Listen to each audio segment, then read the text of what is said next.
The Rams are eyeing a Week 5 return for Cooper Kupp. Corey Linsley has heart problems. Who saw that plot twist coming when it comes to Chargers injuries? And the Clippers made sure to talk to their female employees. They made sure before they signed an alleged pervert. Good morning. I'm James. This is your daily dose of sports and snark for the greatest sports city in the world, Los Angeles.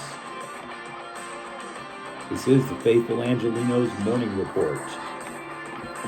So it is September 30th, 2023. I'm back in Salt Lake City for work. Pretty miserable about it, but there's always good stuff on the horizon if you look for it. Like we added a new subscriber to the Angeleno Familia yesterday. Thank you for getting in on the ground floor. I always appreciate you guys. And if you like being in the know about LA sports, clickety-clack the like button. Clickety-clack the subscribe button. There's a notification bell. Hit that. It'll let you know we drop new content. Sharing is caring. Let people know we exist. And comment. There's always good stuff to talk about. So before we go through the news and notes, look at the scoreboard. Freddie Freeman and J.D. Martinez each hit home runs yesterday to lift the Dodgers to a 6-2 triumph over the San Francisco Giants. The Dodgers, your NL West winning Dodgers, have won 99 regular season games.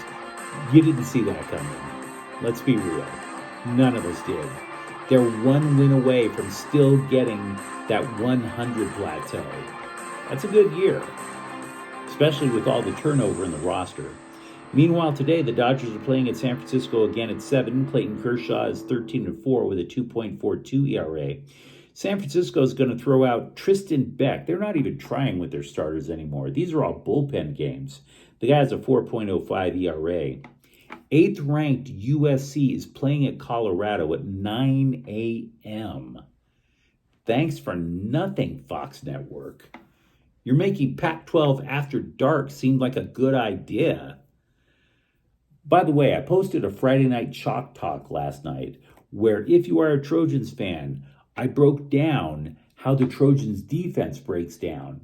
So if you're wondering why there's so much hate for Alex Grinch, that's the clip to watch.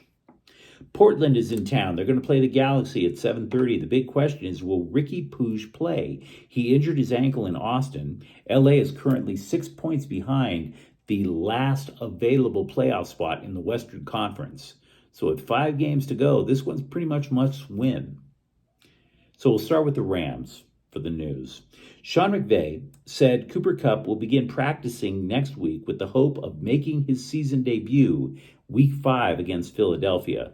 Now, Kupp, if you recall, he hasn't played in a football game since Week 10 of last year. Now, obviously, he could kick the Rams offense up to a level that they haven't been at for a couple of years, right? Kupp is the only player, for example, to record more than 2,000 receiving yards in a season. He won the receiving triple crown in terms of yards, receptions, touchdowns. You throw him out there and you put him alongside Puka Nacua and Tutu Atwell, you have the nucleus of something there. You could start putting up a lot of points. Now, Kupp hasn't played this year because of a hamstring issue. He tried giving it a go at the end of training camp, and it wasn't happening for him. But he was on the injured reserve list. That's a 4-week vacation, basically, while you rehab. The idea is to get him back for Week 5. We'll see how practice turns out for him. The Rams have also signed Tyler Higbee to a 2-year extension worth $27 million per NFL media. Higbee is 30. Now, let's be clear. He's never been one of the league's top tight ends. He's just steady. He just does everything he does. He just does pretty damn good. Sean McVay called him a, quote, glue guy, unquote.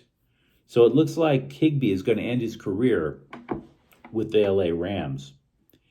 The Rams are going to be in Indianapolis this weekend. There was a small question, as to who would play quarterback for the Colts. It is going to be rookie Anthony Richardson. He is now out of the concussion protocol. He's going to be the starter. Meanwhile, over with the Chargers, this is a problem. Center Corey Linsley, the guy who calls the blocking schemes, the guy who makes sure Justin Herbert doesn't leave in a body bag, he is out. He is dealing with a heart issue, and now he's going on injured reserve. And by the way, when it's injured reserve, it's not exactly 4 weeks, it's 4 games. So the bye week does not apply for the Chargers, which is coming up after this weekend. This means he's going to be missing the game Sunday against Vegas, which you would think would be an obvious win if Linsley was playing. Then come the Cowboys and the Chiefs, and I will grant you get a respite with the Bears. But if the Raiders can actually blitz this guy, can blitz Herbert, are we looking at a potential 1-5 start for the Chargers? The guy calls the blocking schemes. That is not an insignificant job. Now, the Chargers are calling the heart issue, quote, non-emergent. Color me skeptical. It's your heart, bro. It's your heart. I work in healthcare now. I'm here to tell you, you need your heart. Take it from a dedicated health professional. I mean, Corey Linsley needs his heart is like saying that the Raiders' Chandler Jones has a non-emergent issue with his head.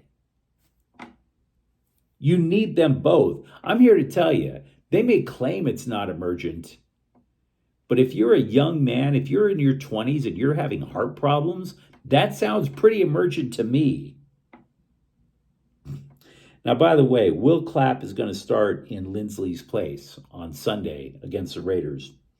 Another person who will play against the Raiders is going to be cornerback J.C. Jackson. He was held out of the game in Minnesota last weekend. There was a lot of sturm and drang as to why he didn't play. Nobody ever gave a clear answer as to what went down. It was a coach's decision. It was just never enunciated what the coach's decision was actually about. But he will play against the Raiders. Josh Primo is near signing with the Clippers. This is according to ESPN. But if he does sign with the Clippers, he can't play with them immediately because Primo has a hobby. Primo liked showing off little Primo to the ladies of San Antonio, allegedly. There you go, guys. Little Primo. Enjoy, ladies. Enjoy. Something to use as a rudder when you're trying to steer that boat along the river walk. Now, the thing with Primo is he actually had some skill. He's a former 12th overall pick in the 2021 draft. And so now the Clippers are like, well, everybody deserves a second shot. He's undergoing therapy. And apparently he's taking lessons on how to zip up his fly. So there's that. The Clippers also said that they consulted their female employees prior to going after this guy to sign him. Gee, that's a comfortable fireside chat with the women, right? Hey, guys, ladies. He spent some time in therapy after all. Give him a break. In therapy, he's just trying to get to know his penis on a more healthy level, right?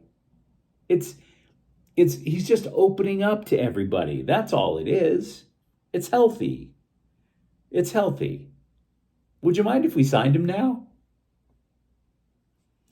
Josh Primo and his penis coming to an arena near you.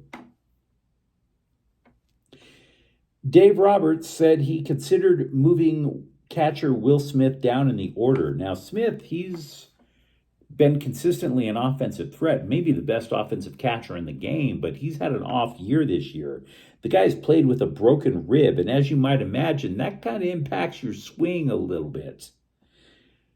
But Roberts said while he considered it, quote, I don't know if that would be the answer to providing more runs. I still believe Will is a very productive player, unquote. So no big scale changes with the Dodger lineup are anticipated going into the playoffs.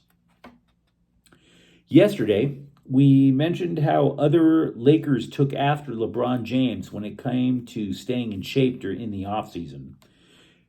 There's a little more to it than that. According to The Athletic, nearly every player on the roster has been to the Lakers training facility on a daily basis. And some apparently go twice a day to lift weights, shoot around, etc. James also hosted a players-only mini camp in San Diego. Darvin Ham said every player is completely healthy and available at the start of training camp. So they're not limping around this time, and that's a plus. We also mentioned how 4 of the 5 starting spots for the Lakers are locked down. As for the 5th, team sources are hinting that Rui Hachimura is the early favorite to be that last starter. Finally, the Galaxy have ousted team legend Marcelo Sarvas as the manager of LA Galaxy 2, also known as Los Dos. This is the MLS Next Pro League, which basically what happened was MLS.